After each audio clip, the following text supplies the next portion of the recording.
Muy bien, ¿cómo están, GYC? ¿Todo bien? Espero que estén bien, que estén pasando una buena semana, que hayan pasado un buen fin de semana. Estamos muy contentos de poder estar con ustedes. Y bueno, vamos a hacer una oración para poder comenzar el tema que nos toca hoy. Vamos a orar.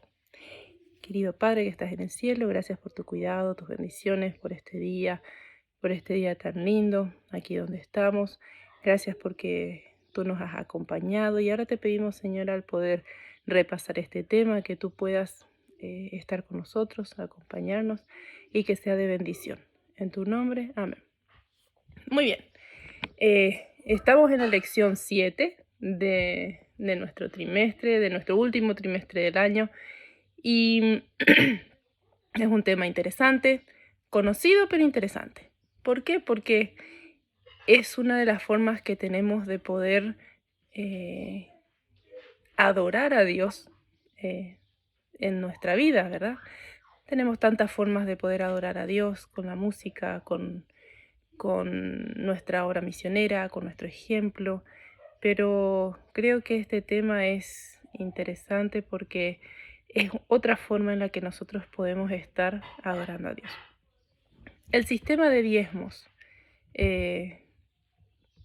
Los diezmos en realidad están presentes a lo largo de la Biblia y como vamos a ver, especialmente en el libro de Malaquías.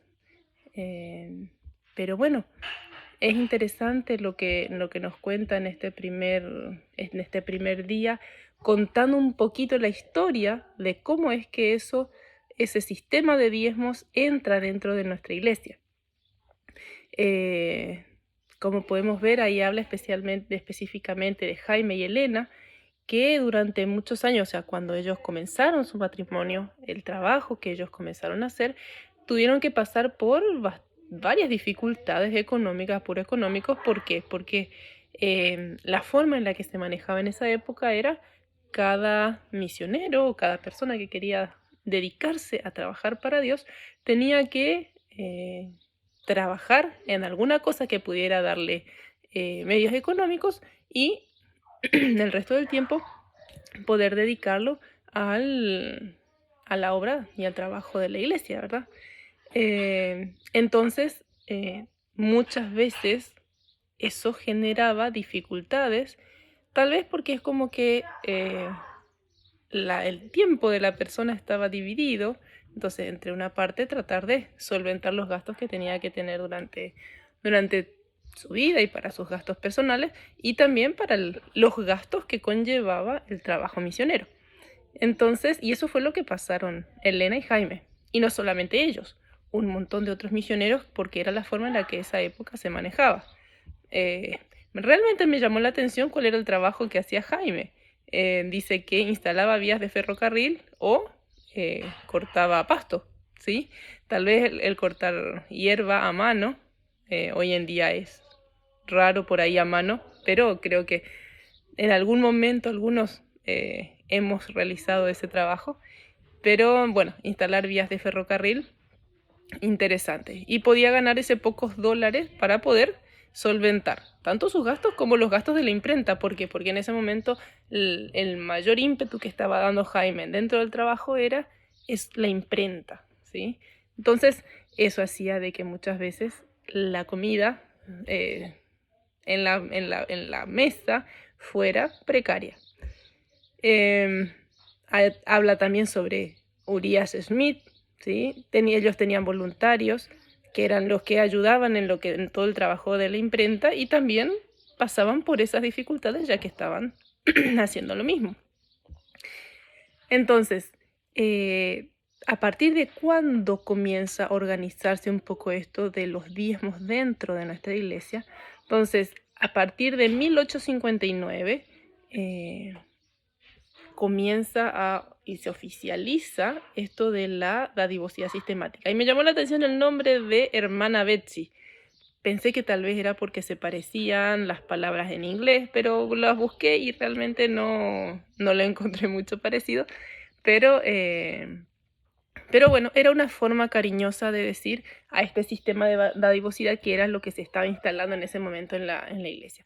Solamente que lo interesante es que no necesariamente era la 10ª parte como hoy la conocemos, ¿sí? Entonces era un monto que ahí habla de entre 5 y $25, que era lo que se le instaba a la hermandad a poder dar según sus posibilidades, pero no exactamente el 10% de lo que eran las ganancias que tenían las personas. Ahora, una cosa muy interesante que es cuando esto comienza a instalarse, la iglesia comienza a crecer muchísimo. ¿Por qué? Porque entonces en ese momento Dios coloca este sistema para que las personas que podían dedicarse 100% a la obra, digamos, de la iglesia, pudieran hacerlo 100%, no divididos tal vez una parte teniendo que trabajar para solventar sus gastos, sino que 100% trabajando para Dios. Y eso hacía de que la obra fuera creciendo muchísimo más. Y eso fue lo que se vio, especialmente en Estados Unidos, que era donde comenzó, y eso se comenzó a extender a lo largo de todo el mundo. Ahora, no era exactamente lo que la Biblia decía, pero ellos tenían y estaban conscientes de que la Biblia pedía, ¿sí? Pedía un compromiso, no solamente un compromiso espiritual con Dios, sino también un compromiso económico también. Y si podemos ir a leer, ¿sí? Hablamos en un principio que Malaquías habla muy enfáticamente con relación a eso. Malaquías 3, ¿sí? Entonces ahí va comentando un poquito, comienza con el día del juicio y después pasa a hablar a partir del versículo 6 sobre los diezmos y las ofrendas. ¿Y qué dice? Dice que a partir del versículo 7 dice: desde los días de vuestros padres os habéis apartado de mis leyes y no las guardasteis. Volveos a mí y yo me volveré a vosotros, ha dicho Jehová de los ejércitos. Mas dijisteis: ¿en qué hemos de volvernos? El 8 dice: ¿robará el hombre a Dios? Pues vosotros me habéis robado. Y dijisteis: ¿en qué te hemos robado? En vuestros diezmos y vuestras ofrendas. Malditos sois con maldición, porque vosotros, la nación toda, me habéis robado. El versículo 10 dice: traed todos los diezmos al alfolí, y haya alimento en mi casa, y probadme ahora en esto, dice Jehová de los ejércitos, si no os abriré las ventanas de los cielos y derramaré sobre vosotros bendición hasta que sobreabunde. Dios es muy claro acá. Dios le está hablando al pueblo de Israel, le dice que el pueblo de Israel estaba robando. ¿En qué? El pueblo de Israel se estaba apropiando de las cosas que le pertenecían a Dios. Sabemos que todo pertenece a Dios, pero Dios nos lo da para que nosotros podamos administrarlo. Pero Él necesita que su obra continúe. Entonces, Él dice que necesitamos llevar los diezmos al alfolí. Entonces, con todo esto, uno se pone a pensar en claro, ¿sí? ¿Qué es lo que Dios quiere? Pero todavía no estaba bien entendido y bien organizado dentro de nuestra iglesia el 10% en los inicios de la iglesia. Ahora, la dadivosidad sistemática dice que se comenzó a usar, como habíamos mencionado, era un monto, ¿sí? No exactamente el 10%, pero eso durante 20 años se usó de esa forma. Y eso fue lo que impulsó en un inicio a la iglesia para el crecimiento grande que tuvo. Ahora, cuando se pusieron a estudiar, ¿sí? Más a favor, más firmemente con relación a esto, Elena de Hoy siempre estuvo de acuerdo con la dadivosidad sistemática y ella estaba segura de que Dios estaba guiando en el camino correcto a la iglesia en cuanto a este tema. Ahora, en 1876, un hermano llamado Cartwright dice que publicó 2 artículos, ¿sí? Mostrando a partir de la Biblia que Dios quería una 10ª parte de los ingresos. Entonces, Frente a esta investigación que hizo este hermano, la iglesia comenzó a estudiar, investigar y citaron a un congreso, ¿sí? Extraordinario para poder evaluar estos artículos y esta nueva información que se estaba llegando, y de esa forma aprobaron y aceptaron y comenzaron a implementar en la iglesia no solamente un monto en forma de dadivosidad sistemática, sino que el 10% exactamente, como lo menciona la Biblia. ¿A partir de qué? Abraham y su familia lo hacían en Génesis.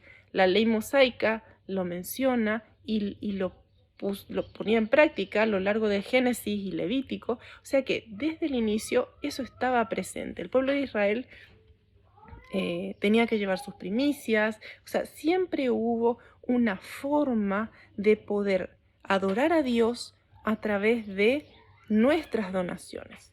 Y eso se ve en todo lo largo de la Biblia. Ahora, se sacó un folleto en la iglesia a partir de todo este congreso y de todas estas investigaciones y estos estudios a los que se estaba llegando, y se comenzó a implementar en la iglesia.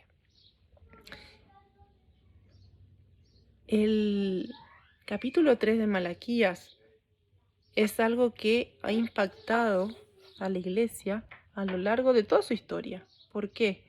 Porque es el que nos dio la base para que nosotros podamos entender de que Dios necesita de nosotros, no solamente nuestro tiempo, nuestro trabajo, sino que también nuestros recursos para que la iglesia pueda crecer. Muy bien, seguimos avanzando. Y ahí habla un poquito con relación de que si Dios está pidiendo nuestro compromiso con Él para que podamos aportar nuestros recursos para que la iglesia crezca, esto no es algo que solamente queda en algo que Dios pide y que nosotros tenemos que dar, sino que Dios nos promete de que si nosotros somos fieles en nuestros diezmos, nuestras ofrendas, en eso que Él nos está pidiendo para que su obra crezca, Él dice que también va a ser fiel con nosotros para que nosotros podamos recibir bendiciones. Dios nos promete grandes bendiciones si nosotros somos fieles. Si volvemos, ¿sí? Al capítulo 3 de Malaquías, no solamente está el reclamo de Dios por el incumplimiento del pueblo de Israel, sino que está el pedido de Dios y está la promesa de Dios también. Si volvemos a leer el versículo 10, dice: traed todos los diezmos al alfolí y haya alimento en mi casa. O sea, que nosotros demos nuestros diezmos, nuestras ofrendas, lo que permite es que la obra de Dios se mantenga y avance. Y probadme ahora, y esto es interesante, Dios dice que le probemos. No es algo que nosotros lo estamos haciendo por nosotros mismos, sino que Dios dice: si ustedes me prueban, yo voy a cumplir. ¿Y cuál es el cumplimiento? ¿Qué es lo que dice que va a pasar? Si no, os abriré las ventanas de los cielos y derramaré sobre vosotros bendiciones hasta que sobreabunde. El 11 sigue: reprenderé también por vosotros al devorador, y no os destruirá el fruto de la tierra, ni vuestra vida en el campo será estéril, dice Jehová de los ejércitos. Y todas las naciones os dirán bienaventurados, porque seréis tierra deseable, dice Jehová de los ejércitos. Es muy lindo ver cómo Dios promete no solamente abrir las ventanas de los cielos y darnos bendiciones, sino que también nos promete cuidar de el lugar en donde estamos trabajando. Ahí Dios promete que la tierra va a ser fértil, que la gente, las naciones van a decir que qué impresionante el lugar donde está. ¿Por qué? Porque la tierra va a ser fértil, dice, la tierra no va a ser estéril, ¿sí? Y va a haber mucha producción. ¿Qué es lo que está diciendo Dios? Que va a bendecir la tierra para que la tierra dé su fruto. Esto no quiere decir de que Dios va a dar las bendiciones y nosotros nos vamos a quedar quietos, sin hacer nada, y que vamos solamente a esperar las bendiciones de Dios porque nosotros somos fieles con los diezmos y las ofrendas. No, acá Dios está prometiendo una recompensa para nuestro compromiso con Él, pero también para nuestro trabajo, ¿sí? Porque Dios está prometiendo que la tierra va a ser fértil, todo va a dar fruto, y eso quiere decir que lo que uno vaya a trabajar, lo que uno vaya a hacer, va a producir, ¿sí? Entonces, es un compromiso de parte nuestra, ¿sí? No solamente con ser fieles, sino también con nuestro trabajo, de realmente hacer algo y trabajar para que Dios pueda bendecirnos. Y es un compromiso de parte de Dios de que nos va a dar bendiciones hasta que sobreabunden. Y durante el crecimiento de la iglesia, esto de los diezmos y las ofrendas también fue creciendo, porque no solamente el mensaje de Malaquías, como dijimos, es una promesa, es un compromiso, una promesa de Dios para con nosotros, sino que también es un llamado de Dios, es una invitación de Dios a volver a Él, a tener un compromiso con Él. Y muchas veces, como lo mencionamos mucho, el diezmo se refiere a la parte económica, pero no solamente a eso. Dios nos pide el 10%, Dios nos pide el diezmo de todo, ¿sí? ¿Qué quiere decir eso? El diezmo de nuestras ganancias, el diezmo de nuestro tiempo, ¿sí? Hoy en día el tiempo se considera dinero. ¿Por qué? Porque el tiempo es lo que necesitamos para producir, es lo que necesitamos para trabajar, para producir. Entonces, el diezmo es, es dinero, ¿sí? El diezmo es algo, el tiempo es algo que nosotros también tenemos que dedicar a Dios. Entonces, es necesario que entendamos que el diezmo va más allá de solamente la parte económica. El diezmo es un compromiso total con Dios, un compromiso en todos los aspectos de nuestra vida, Entonces, es importante que entendamos eso, ¿sí? Que no solamente es, está bien, yo separo mi diezmo, separo el 10% de lo que gané, voy, lo pongo y listo. No, es todo. Toda nuestra vida, todo nuestro ser, todas nuestras cosas, todo es de Dios y de todo necesitamos tener un compromiso con Él.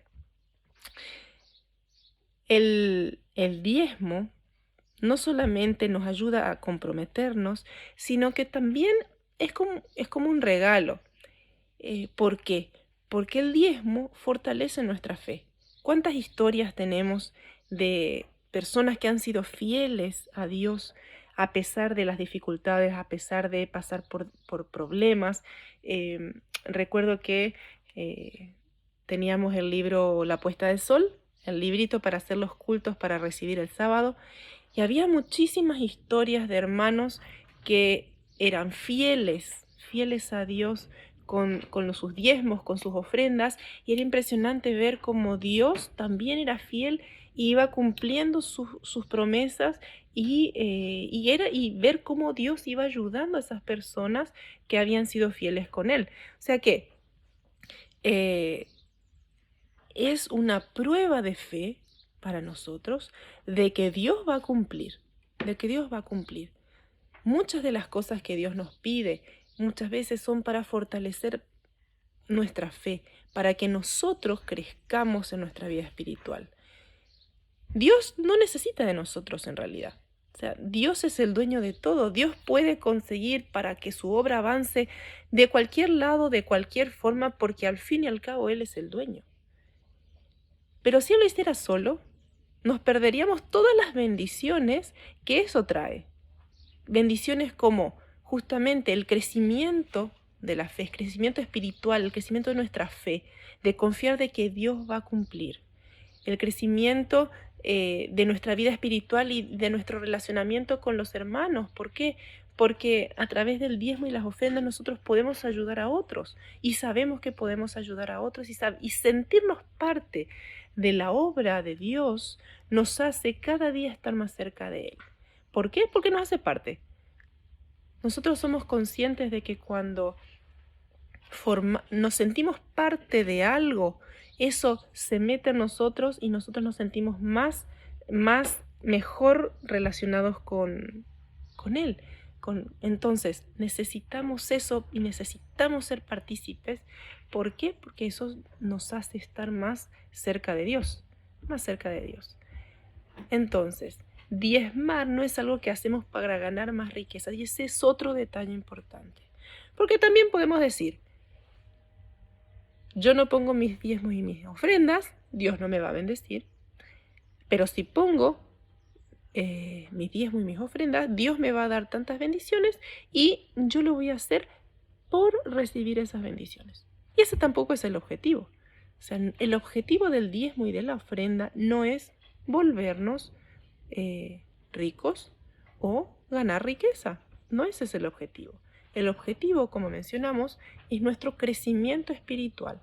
Es que podamos crecer en nuestro relacionamiento con Dios, crecer en nuestra fe. Lo hacemos porque amamos a Dios y reconocemos que todo lo que tenemos le pertenece a Él. Él nos ha dado la capacidad de trabajar y nos bendice de muchas maneras diferentes. Devolver el 10% es un simple reconocimiento de la provisión de Dios. ¿Será que si Dios no nos diera salud podríamos trabajar y ganar lo que ganamos?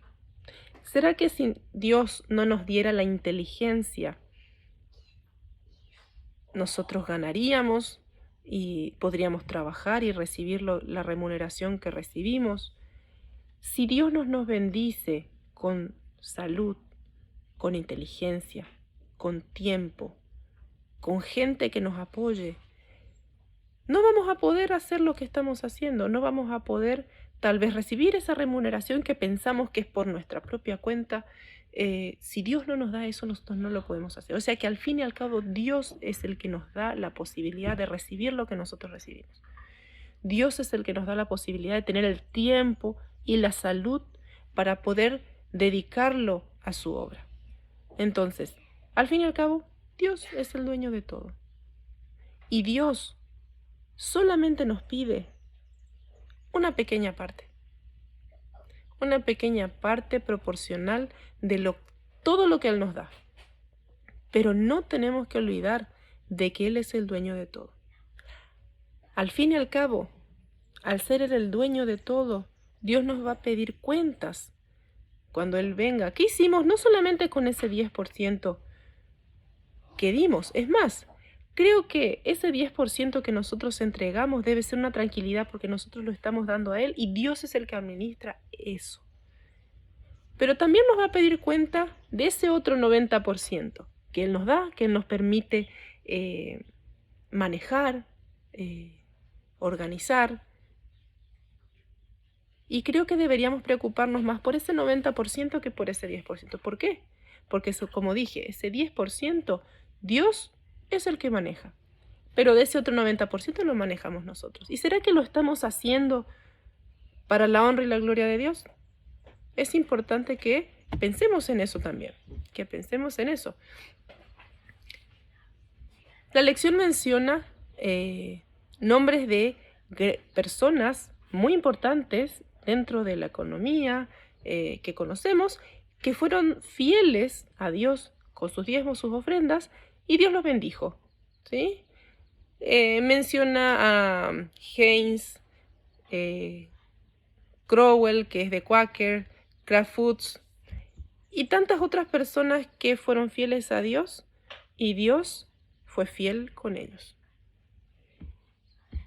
Dios es el dueño de todo, como dijimos. Dios es el que nos da todo. Dios es el que provee. Dios es el que nos regala el tiempo, el dinero, la salud, como dijimos, todo. Y Dios nos va a pedir cuenta de eso, del 10% que dimos para Él y del 90% que nos permitió usar para su obra. Ojalá que Dios, que cuando Él venga podamos decir, Señor, fui fiel contigo, tanto en el 10% que tú me pediste que dé, como en el 90% que yo tuve que administrar. Porque al final somos administradores simplemente, no somos dueños. Dios es el dueño, nosotros somos administradores. ¿Y cómo podemos hacerlo? Tenemos que tener prioridades. ¿Cuál es nuestra prioridad? ¿Será que Dios es nuestra prioridad? Dios tiene que ser nuestra prioridad, no solamente en nuestro culto matutino, ¿sí? A la mañana, a la noche, en el momento que lo hagamos. Dios tiene que ser prioridad en nuestras economías. Dios tiene que ser prioridad en nuestro tiempo, en nuestra familia, en nuestros tiempos libres. Dios tiene que ser la prioridad. ¿Cómo se ve? De tantas formas, como es el diezmo, como son nuestros dones, como es el tiempo que le dedicamos. Dios tiene que ser nuestra prioridad. Y ojalá que durante esta semana que queda y a partir de ahora, Dios pueda ser nuestra prioridad no solamente en las cosas que hacemos, sino también en cómo administramos nuestro tiempo, nuestra economía y todo lo que Él nos da. Dios quiere bendecirnos. Las bendiciones de Él están ahí, prontas para ser derramadas sobre nosotros. Nosotros tenemos que darle la oportunidad a Dios de poder derramarlas. Porque Él quiere derramarlas, están ahí, pero somos muchas veces nosotros los que no permitimos a Dios hacerlo. Entonces, a partir de ahora, siempre tengamos presente de que Dios tiene que ser nuestra prioridad en todos los aspectos de nuestra vida. Vamos a hacer una oración para terminar. Querido Padre que estás en el cielo, muchas gracias por este día, porque nos diste la oportunidad de repasar esta lección. Te pedimos que tú puedas ayudarnos, Señor, a siempre tenerte a ti como prioridad en todos los aspectos de nuestra vida. Especialmente, Señor, en nuestros diezmos, ofrendas. Y los diezmos, diezmar, Señor, no solamente la parte económica, sino todo. Ayúdanos en esta semana a poder estar cerca tuyo y cuida de cada uno de los que están escuchando ahora, de los que van a escuchar en algún otro momento, y que tú puedas ser el centro de nuestra vida. Cuida de nuestras familias también, Señor, en tu nombre. Amén. Muy bien, espero que tengan una linda semana y espero que puedan ir estudiando las lecciones porque realmente son una bendición para nosotros. Que pasen un lindo día.